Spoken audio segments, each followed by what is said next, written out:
অসমীয়া গদ্য সাহিত্যৰ নতুন যুগৰ ঘোষণা হয় ভট্টদেৱৰ হাতত। অসমীয়া গদ্য সাহিত্যৰ জনক বুলি কোৱা হয় তেখেতক। আৰু অসমীয়া গদ্যক তত্ত্বগধুৰ ভাৱ প্ৰকাশৰ সহজ মাধ্যম ৰূপে প্ৰতিষ্ঠিত কৰিছিল ভট্টদেৱে। মৰমৰ ছাত্ৰ ছাত্ৰীসকল, মই তোমালোকৰ মাজলৈ পুনৰ আহিছোঁ অসমীয়া পাঠদান লৈ। আৰু আমি পঢ়িবলৈ আগবাঢ়িছোঁ তোমালোকৰ পাঠ্যক্ৰমত সন্নিৱিষ্ট হৈ থকা বিষাদ যুগ নামৰ পাঠটি। আৰু ইয়াৰ লেখক হৈছে ভট্টদেৱ। আৰু প্ৰথমেই আমি জানি লওঁ আহা তেখেতৰ বিষয়ে অলপমান। সম্পূৰ্ণ নাম হৈছে বৈকুণ্ঠ নাথ ভাগৱত ভট্টাচাৰ্য।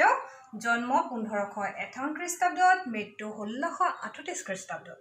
ৰচনাৱলী: ভাগৱত পুৰাণ, কথা গীতা, ভক্তি ৰত্নাৱলী। অসমীয়া ভাষাত লিখিছে শৰণ মালিকা, গুৰু বংশাৱলী, প্ৰসংগমালা। সংস্কৃত ভাষাত ভক্তিহাৰ, ভক্তি বিবেক। অনুবাদমূলক বিষ্ণু সহস্ৰ নাম, সাততন্ত্ৰ। আখ্যানমূলক নন্দোৎসৱ আৰু ইত্যাদি বুলি ক'ব পাৰি। আৰু কিছুমান লেখা আছে তেখেতৰ। ধৃতৰাষ্ট্ৰৰ বিষয়ে আমি প্ৰথমে জানি লওঁ আহা। ব্যাসৰ ঔৰসত আৰু বিচিত্ৰ বীৰ্যৰ পত্নী অম্বিকাৰ গৰ্ভত উপজা এক অন্ধ সন্তান। এওঁ পাণ্ডুৰ ককায়েক। বেদব্যাসৰ বৰত ধৃতৰাষ্ট্ৰই সপ্তহস্তীৰ বল লাভ কৰিছিল, কিন্তু জন্মান্ধ হোৱা বাবে ডাঙৰ হৈও তেওঁ হস্তিনাপুৰৰ সিংহাসনত বহিবলৈ সক্ষম হোৱা নাছিল।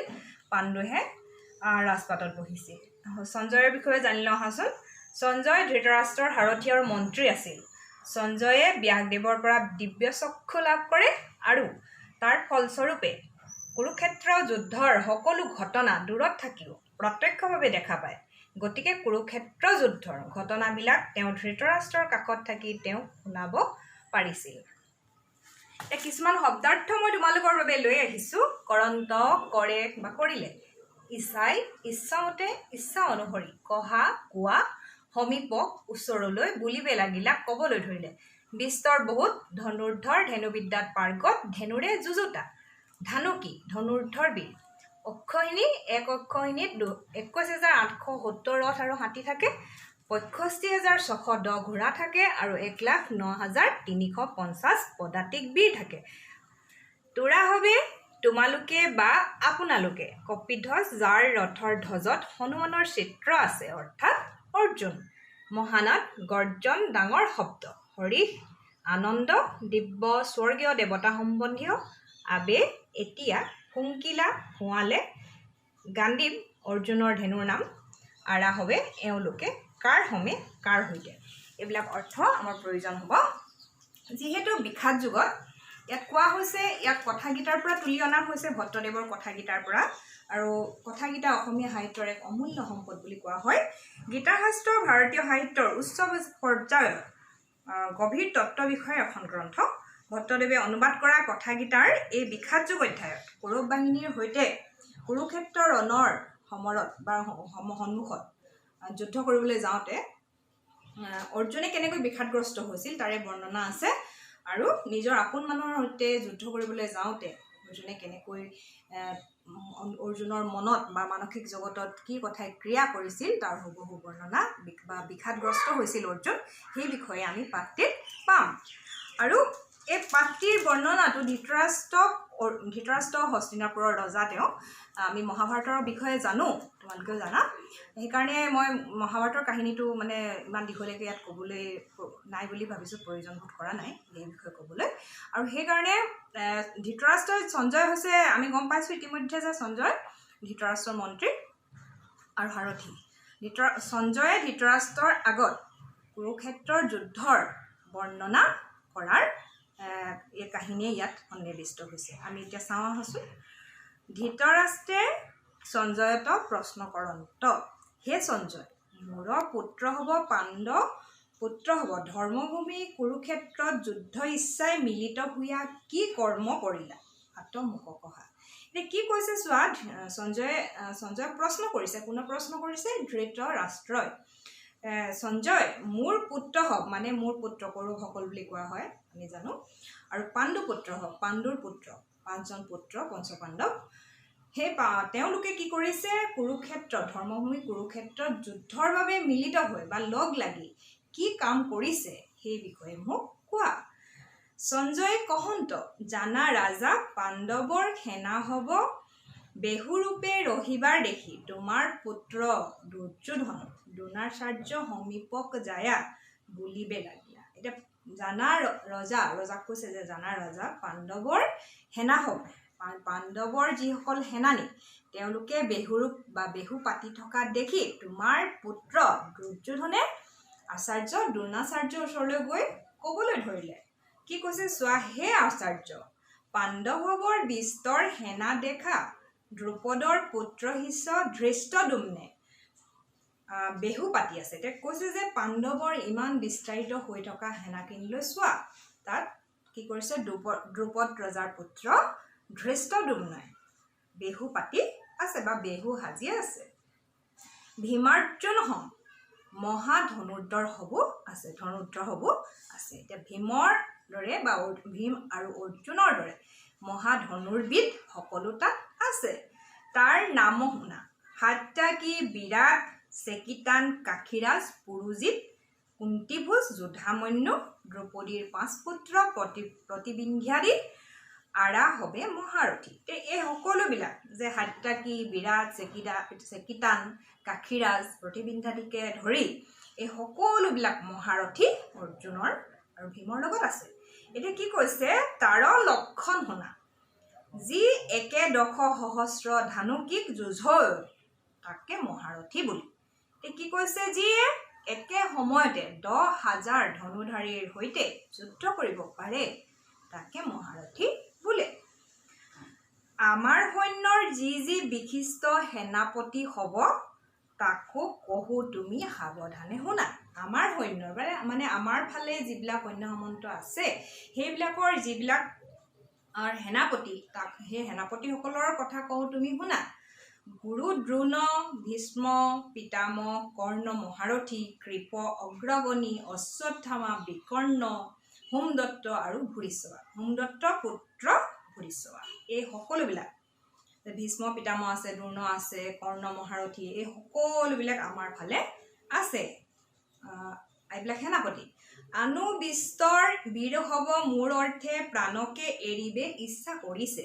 এতিয়া কি কৈছে, অন্য বিস্তৰ আৰু বিশাল যি সেনানী আছে বা বীৰসকল আহিছে তেওঁলোকে মোৰ কাৰণে, দুৰ্যোধনে দ্ৰোণাচাৰ্যক কৈছে যে মোৰ কাৰণে মানে দুৰ্যোধনৰ কাৰণে কি কৰিছে, প্ৰাণ এৰিব, প্ৰাণ ত্যাগ কৰিবলৈ প্ৰস্তুত আছে বা ইচ্ছা কৰিছে। হবে নানা অস্ত্ৰত নিপুণ, হবে যুদ্ধত বিশাৰদ। সকলোৱে অস্ত্ৰত নিপুণ তেওঁলোক আৰু যুদ্ধটো পাৰ্গত বা বিশাৰদ। এহি বীৰ হ'ব যুক্ত হৈতেও ভীষ্ম সেনাপতি সৰ্বত্ৰভাৱে ৰাখিতেও আমাৰ একাদশ অক্ষৌহিণী সেনায়ো পাণ্ডৱ সমে যুঁজিয়ে সমৰ্থ হেন প্ৰকাশ নকৰি। কি কৈছে যে এহি বীৰ হ'ব যুক্ত হৈতেও, এনেকুৱা বীৰসকল একত্ৰিত হৈও ভীষ্ম সেনাপতিয়ে চাৰিওফালৰ পৰা বা তেওঁলোকক সমৰ্থন কৰি আছে, তেওঁলোকৰ লগত আছে। আমাৰ একাদশ অক্ষৌহিণী সেনাৰ কথা কৈছোঁ, তেওঁলোকৰ লগত কিমান অক্ষৌহিণী সেনা আছে, একাদশ বুলি কৈছে। আৰু একাদশ অক্ষৌহিণী সেনায়ো পাণ্ডৱসকলৰ লগত যুঁজিবলৈ সাহস কৰা নাই বা যুঁজিবলৈ সাহস কৰিবলৈ যেন সামৰ্থ্য প্ৰকাশ কৰা নাই, এই বুলি দুৰ্যোধনে কৈছে। ই 7 অক্ষৌহিণী পাণ্ডৱ সেনা ভীম মাত্ৰ ৰক্ষিত হৈও আমাক যুঁজিব সামৰ্থ্য হেন প্ৰকাশ কৰে। আৰু তেওঁলোকৰ ওচৰত কিমান অক্ষৌহিণী সেনা আছে, 7 অক্ষৌহিণী, তেওঁলোকতকৈ কম। তথাপিও ভীমৰ লগত সেই সেনাসকল থাকি কি কৈছে, আমাৰ লগত যুঁজিবলৈ যে নিজকে সমৰ্থনবান বুলি প্ৰকাশ কৰিছে। এতেকে তোৰা হবে সাৱধানে যুদ্ধ ভূমিত থাকি ভীষ্মক ভালমতে ৰক্ষা কৰিবা। এতিয়া তেওঁ কৈছে, মানে দুৰ্যোধনে কৈছে যে সেইকাৰণে তোমালোকে যুদ্ধক্ষেত্ৰত ভালদৰে থাকি আমাৰ ভীষ্ম পিতামহৰ কথা কৈছে, ভালদৰে ৰক্ষা কৰিবলৈ কৈছে তেওঁক। সন্মুখে যুঁজিতে কেহু যেন পাছত প্ৰহাৰ নকৰে। সন্মুখৰ ফালৰ পৰা যুদ্ধ কৰি থাকোঁতে পিছফালৰ পৰা যাতে কোনেও প্ৰহাৰ কৰিব নোৱাৰে, সেইকাৰণে সেই কথাটোৰ প্ৰতি গুৰুত্ব বা লক্ষ্য ৰাখিবলৈ কৈছে। ভীষ্মক জীৱনে আমাৰো জীৱন। এতিয়া ভীষ্মৰ জীৱনেই হৈছে আমাৰ জীৱন বুলি কৈছে। যে ভীষ্ম থাকিলেহে আমি যুঁজিবলৈ সাহস কৰিম বা আমাৰ জীৱন ৰক্ষা পৰিব। এমনে বহুমানযুক্ত বচন ৰাজাৰ শুনি মহাপ্ৰতাপী কুৰুবীৰ ভীষ্মে ৰাজাক হৰিষে কৰিলে। এতিয়া কি কৈছে, এনেকুৱা বহুমূল্যৱান কথা শুনি মহাপ্ৰতাপী কুৰুবীৰ ভীষ্মই কি কৰিছে, ৰজাক হৰ্ষিত কৰিবৰ বা আনন্দিত কৰিবৰ মনেৰে কি কৰিছে চোৱা, সৰ্বপ্ৰাণীৰ ভয়ংকৰ সিংহ সদৃশ মহানাদ কৰিলা। সৰ্বপ্ৰাণী সকলোতকৈ ডাঙৰ প্ৰাণী সিংহক কোৱা হয়। সিংহই যেনেকৈ গৰ্জন কৰে তেনেকৈ মহানাদ কৰিছে বা নিনাদ বা শব্দ কৰিছে, উচ্চ কৰি শংখ বজাইলা। খুব জোৰেৰে উচ্চ কৰি মানে খুব জোৰেৰে শংখ বজাইছে। কোনে বজাইছে? ভীষ্ম পিতামহে। এমনে সেনাপতি ভীষ্মৰ যুদ্ধোৎসৱ দেখি সকলো ঠাইতে শংখ ভেৰী আনক গুমুখ আদি বাদ্য বজাইলা, তাৰ মহাশব্দ হৈল। এতিয়া কি কৈছে, এই যে ভীষ্মৰ যুদ্ধোৎসৱৰ আয়োজন দেখি, যুদ্ধোৎসৱৰ আয়োজন দেখি সকলো ঠাইতে কি বাজি উঠিছে, শংখ ভেৰী আনক গুমুঠ আদি নানা বাদ্য বাজি উঠিছে। আৰু তাৰ পাছত কি হৈছে, তাত এটা মহাশব্দৰ সৃষ্টি হৈছে, ডাঙৰ শব্দৰ সৃষ্টি হৈছে।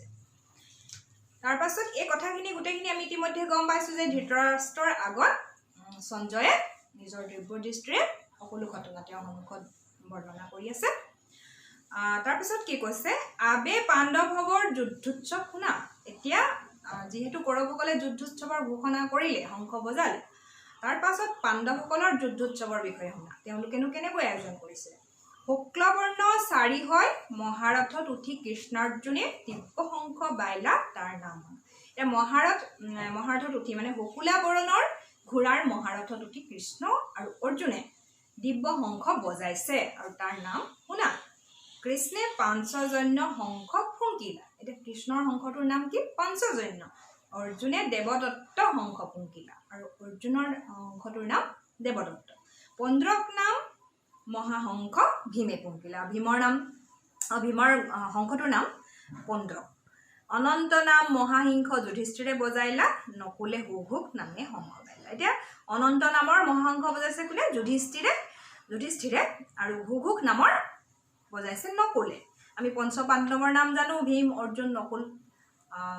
যুধিষ্ঠিৰ, ভীম, অৰ্জুন, নকুল, সহদেৱ। এতিয়া সকলোৱে এটা এটা শংখ বজাইছে। আকৌ সহদেৱে বজাইছে মণিপুষ্পক ধ্বনি কৰিলা। কাশীৰাজ, সাত্যকী, ধৃষ্টদ্যুম্ন, বিৰাট, দ্ৰৌপদীৰ পাঞ্চপুত্ৰ দ্ৰৌপদীৰ আৰু সুভদ্ৰাৰ পুত্ৰ অভিমন্যু আৰাহৱে পৃথকে শংখ বাইলে। এই সকলোবিলাকে কাশীৰাজ, সাত্যকী, ধৃষ্টদ্যুম্ন, এই সকলোবিলাক বিৰাট বা দ্ৰৌপদীৰ পঞ্চপুত্ৰ, সুভদ্ৰাৰ পুত্ৰ, অভিমন্যু, সকলোবিলাকে কি কৰিছে? নিজৰ নিজৰ শংখ বজাইছে, মানে যুদ্ধোৎসৱৰ ঘোষণা কৰিছে। সেই শংখৰ মহাশব্দ আকাশ পৃথিৱী সমে, দশোদিশ পুৰী কৌৰৱ সন্নৰ মহাভয় জন্মাইলা, হৃদয় বিদাৰ কৰিলা। এতিয়া এই সকলোবিলাক শংখ বাজি এটা মহানিনাদৰ সৃষ্টি হৈছে। আৰু সেই মহানিনাদে বা মহাশব্দই কি কৰিছে? দুৰ্যোধন বা কৌৰৱসকলৰ মনত ভয় বা সংশয়ৰ জন্ম দিছে। আৰু তেওঁলোকৰ হৃদয় বিদীৰ্ণ কৰি গৈছে, যে হৃদয়ত ভয় সোমাই গৈছে যে আমি কেনেকৈ যুদ্ধ কৰিম, তেনেধৰণৰ ভয় এটা সোমাইছে। মৰমৰ ছাত্ৰ ছাত্ৰীসকল, আমি ইয়াতে আমাৰ বিষাদ যোগ নামৰ পাঠটিৰ এটা অংশ সমাপ্ত কৰিব লাগিব। মই পিছৰ অংশলৈ তোমালোকৰ মাজলৈ পুনৰ আহিম। মই অনুমান কৰিব পাৰিছোঁ তোমালোকে নিশ্চয় পাঠটো বুজিবলৈ যত্ন কৰিছা। এইদৰে তোমালোকে লাগি থাকা। অসমীয়াত এষাৰ কথা আছে যে লাগি থাকিলে মাগি নাখায়। তোমালোক কৃতকাৰ্য হোৱা। মই পুনৰ আহিম। আজিলৈ আহিছোঁ। ধন্যবাদ।